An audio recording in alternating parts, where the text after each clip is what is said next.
आज से हम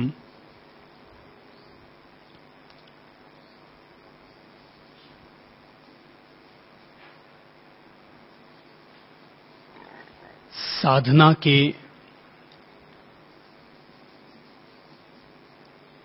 एक ऐसे खास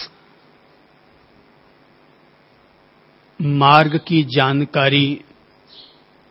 प्राप्त कर रहे हैं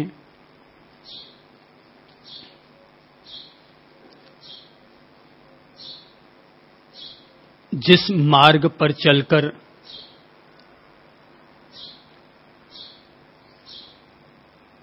अनगिनत मुमुक्षुओं ने,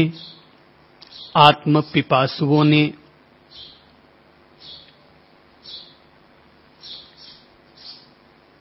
स्वयं के सत्य से साक्षात्कार किया है, जीवन के दुख और दौर्मनस्य का विनाश किया है, वीतराग, वीत द्वेष और वीत मोह होकर महापरिनिर्वाण को उपलब्ध किया है।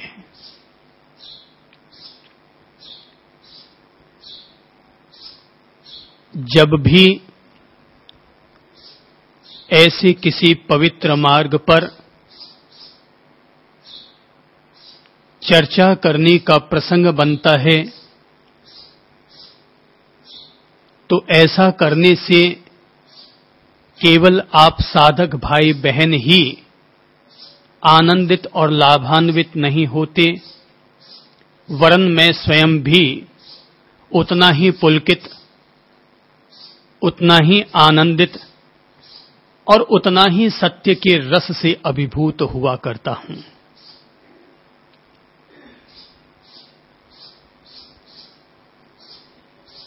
आध्यात्मिक ज्ञान की चर्चा जन समुदाय के बीच में नहीं हो सकती। जन समुदाय के बीच में जो चर्चा होती है, जो संवाद होते हैं, उनका स्तर वैसा ही होता है जैसा कि स्वयं जन समुदाय का स्तर हुआ करता है। अपन जब साधक साधिकाएं यहां मिलकर के आध्यात्मिक आत्म संवाद कर रहे हैं तो आप सब लोग वे लोग हैं जो कि उस जन समुदाय में से कुछ चयन किए गए, कुछ उनमें से विशिष्ट हो चुके लोग हैं।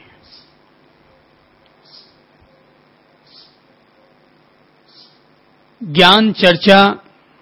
जब अध्यात्म के स्तर पर हो तो निश्चय ही किसी सरोवर के किनारे बैठकर या किसी पहाड़ी के शिखर पर बैठकर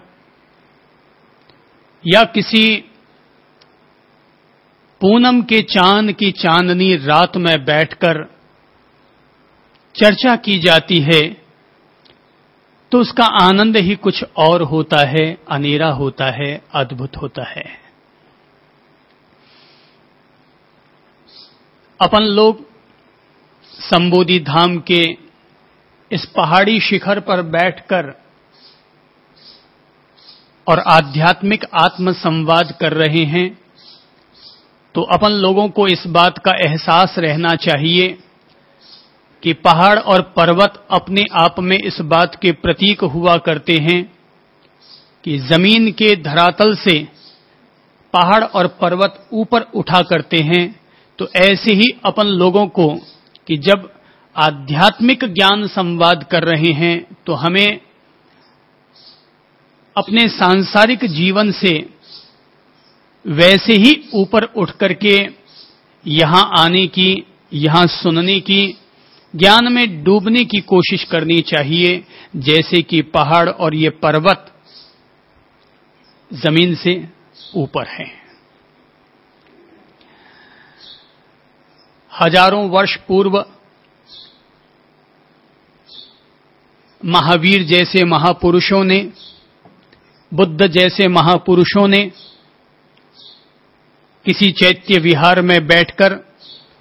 किसी अशोक वृक्ष की छाया में बैठकर, किसी चंपा की चहकती महकती कलियों के बीच में बैठकर और अपने आत्म संवाद किए होंगे। भिक्षुओं को, मुनियों को, साधकों और श्रावकों को अपने आध्यात्मिक ज्ञान से प्रकाशित किया होगा। निश्चय ही वे महापुरुष आज हमारे बीच सशरीर नहीं हैं, लेकिन यदि व्यक्ति के चले जाने के बाद हम उन्हें प्रेम और श्रद्धा से याद करते हैं, तो हमें याद रखना चाहिए कि इंसान जिसे भी याद करेगा, जिसे भी अपने दिल में बसाएगा, वह हर व्यक्ति, वह हर महापुरुष, वह हर शख्स हमारे दिल में साकार होने लग जाता है। यदि हम महावीर को और महावीर की बातों को याद करेंगे तो हमारे दिलों में कम या ज्यादा महावीर की सूरत और मूरत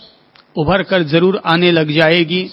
यदि हम बुद्ध को याद करेंगे तो हमारे भीतर बुद्धत्व का बोध, बुद्धत्व का कमल खिलने लग जाएगा। यदि ध्यान में बैठकर कोई व्यक्ति आकाश को याद करे, आकाश तत्व पर ध्यान करे, तो धीरे धीरे उसके अंतर्मन में आकाश, आकाश के बादल, आकाश की नीलिमा, आकाश के सूरज चांद सितारे, धीरे धीरे सब कुछ उसके अंतर्मन में साकार होने लग जाया करते हैं। तो ठीक इसी तरह है, जब अपन लोग महावीर और बुद्ध जैसे महापुरुषों के ज्ञान प्रकाश में बैठकर कुछ आत्मचिंतन कर रहे हैं, कुछ मनन कर रहे हैं, ऐसा करने के लिए अपने आप को अपन तत्पर कर रहे हैं, तो याद रखो अपने भीतर भी ऐसा ही कोई न कोई कमल, ऐसी ही कोई न कोई प्रकाश रेखा साकार होने लग जाएंगे। आदमी फूलों को याद करेगा तो फूल भीतर साकार होंगे, दुश्मन को याद करेंगे तो अंतर्मन में दुश्मन की छवि साकार होगी, और मित्र को याद करेंगे तो हमारे दिल में मित्र साकार होने लगेंगे। भले ही देवता को याद करते वक्त देवता हमारे सामने प्रकट न होते हों, पर देवता की प्रतिमा को भी अगर हम याद करते हैं तो हमारी आंखों में चाहे राम हो, चाहे कृष्ण हो, चाहे महावीर हो या बुद्ध हो, उन महापुरुष, उन दैवीय देवताओं की छवि अपन सब लोगों के दिल में साकार होने लग जाया करती है। तो इस पहाड़ी शिखर पर बैठकर जब अपन लोग ऐसे कुछ आध्यात्मिक संवाद करना चाह रहे हैं, कुछ ज्ञान की विशिष्ट रोशनी उपलब्ध करना चाह रहे हैं, तो हमें अपने आप को एक तपस्वी बना लेना चाहिए। जैसे कि इस समय अपन लोग यहां पर तपोवन में बैठे हैं, संबोधि धाम अपने आप में एक तपोवन है, और अपन लोग तपोवन में बैठ करके आध्यात्मिक संवाद कर रहे हैं, तो केवल तपोवन में बैठने से काम नहीं बनता, अपने आप को तपस्वी बनाने से काम सधता है। तपस्वी बनाने का अर्थ यह नहीं है, मैं यह नहीं कहना चाहता कि रोजाना उपवास करना शुरू कर लो, पर मैं यह जरूर कहना चाहता हूं कि अपने आप में वास करना शुरू कर लो। तपस्वी का अर्थ ही होता है अपने आप को तपाने वाला। तपस्वी का अर्थ होता है परिश्रम करने वाला। तपस्वी का अर्थ होता है हमारी इंद्रियां जो अलग अलग विषयों में लोलुप हो जाया करती है, अपनी इंद्रियों को अपने वश में कर लेना, ये सबसे बड़ी तपस्या है। तो हमारे भीतर संकल्प और विकल्पों के बतौर विचार, संवेदनाओं के तौर पर, संस्कारों के तौर पर जो रात दिन कर्म के बीज बोए जाते रहे हैं और अपन लोग बोते रहते हैं मन ही मन में, क्रियाओं में तो अपन लोग कितने कर्मों के बीज बोते हैं वो तो एक अलग बिंदु हो गया, पर मन ही मन में विचार और विकल्पों के तौर पर,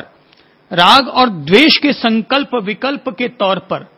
अपन लोग जो अपने मन ही मन में कर्म बीज बोते रहते हैं, तपस्वी होने का अर्थ यह हुआ कि हम अपने उन कर्म के बीजों को धोने में, उनको धुनने में, उनको उखाड़ने में, उनको काटने में अपन लोग अपने आप को तत्पर करेंगे। हर व्यक्ति को तपस्वी हो जाना चाहिए। उसे अपने घर को भी तपोवन बना लेना चाहिए। व्यक्ति के सामने उसका लक्ष्य स्पष्ट हो जाना चाहिए कि वह अपने जीवन में संसार चाहता है, भव चक्र से मुक्ति और निवृत्ति चाहता है, या वह संसार में प्रवृत्ति चाहता है।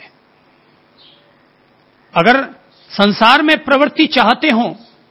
तो ऐसे लोगों के लिए सामान्य स्तर की बातें हुआ करती हैं, पर जो लोग संसार से ऊपर उठकर बोधपूर्वक, ज्ञानपूर्वक रोशनी के पथ के अनुयायी होते हुए अमृत पुत्र की तरह अपने आप को जीना और समर्पित करना चाहते हैं, उन लोगों को एक तपस्वी की तरह हो जाना चाहिए। अपने आप को तपस्वी बना लो,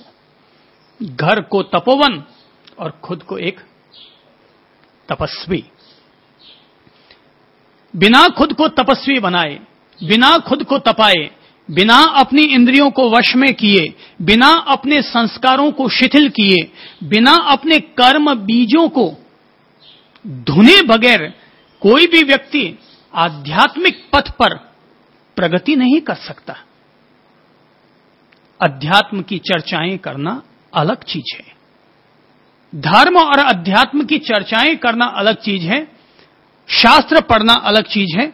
उन पर प्रवचन देना और प्रवचन सुनना ये दोनों ही बिल्कुल अलग चीज है। पर उस धर्म और अध्यात्म के बिंदु को जीने के लिए अगर कोई पहल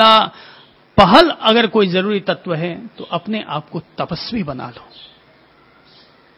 अगर आप लोग साधना मार्ग पर चल रहे हैं तो यानी आप क्या हैं? आप एक तपस्वी हैं। अपने मन को, अपनी इंद्रियों को, अपनी काया को आप लोग संयमित करने के लिए प्रयत्नशील बने हुए हैं। तो मैं तो केवल इतना सा ही अनुरोध करूंगा कि जैसे पहाड़ और पर्वत सामान्य जमीन से ऊपर हुआ करते हैं, जैसे कि कमल के फूल सामान्य सरोवर के जल से ऊपर उठकर के जिया करते हैं, वैसे ही अपन सभी साधकों को एक कमल के फूल की तरह, एक अनासक्त योगी की तरह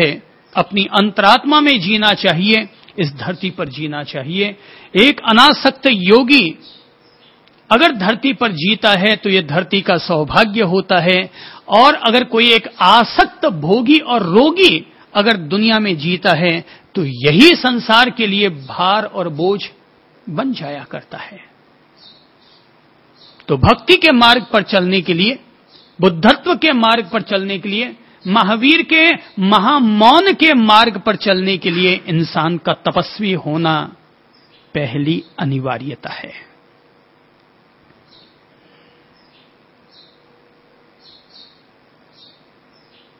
अतीत में भी महापुरुषों ने खुद को ऐसा तपस्वी बनाया तो वे उपलब्ध हुए। महावीर महातपस्वी बने। अगर हमारी दृष्टि स्थूल होगी, अगर हमारी दृष्टि इस बात पर केंद्रित होगी कि महावीर